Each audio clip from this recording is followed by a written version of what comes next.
The seat of ultimate authority was empty. For the first time in 35 years, the Islamic Republic was a state without a supreme leader. As mandated by the Constitution, an interim leadership council was formed. The president, the chief justice, and a senior cleric took the helm of a nation in shock. But the interim council was only a placeholder. The real battle for the future was being fought behind the closed doors of the holy city of Qom. The assembly of experts, 88 clerics tasked with choosing the next supreme leader, was summoned for an emergency closed-door session. The deliberations were intense. This wasn't just about religious scholarship. It was about political survival, administrative competence, and the very soul of the revolution. Beneath the surface of clerical unity, old rivalries were reignited.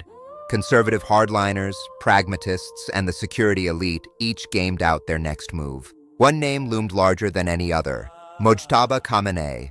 The son of the late leader was seen by many as the natural, if controversial, successor. But his ascension risked the accusation of a hereditary succession, a direct challenge to the Islamic Revolution's core rejection of dynastic rule. The IRGC, the regime's Praetorian Guard, watched the proceedings with intense scrutiny. They needed a leader who would preserve their vast political and economic empire. On the streets of Tehran, the silence was heavy.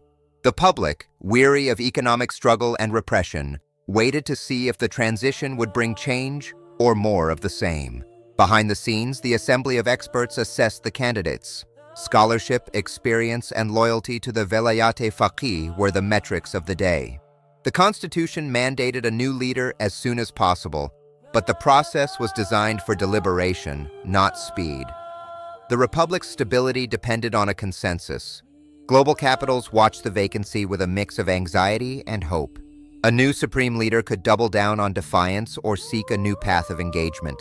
Other names were whispered: Larijani, Iraqi, Khatami. Each represented a different facet of the Islamic Republic's complex power structure. Each had a different vision for the future. The chair remained empty as the deliberations dragged on. The longer it took, the more the uncertainty grew, both inside and outside the country. Protest movements and social discontent, long suppressed by the regime, began to simmer. The transition of power was a moment of extreme vulnerability. The security apparatus responded by tightening its grip. Every corner of the country was under surveillance. The regime could not afford even a hint of instability. Regional allies looked for a sign of continuity. They needed to know that the forward defense doctrine would survive the man who had championed it for decades. History was watching. The second transition in the history of the Islamic Republic would determine if the system could survive without its longest-serving architect. Finally, a move was made. A consensus was reached. The assembly of experts was ready to announce the name that would define Iran's next era. The white smoke had risen. The mantle of power was about to be passed.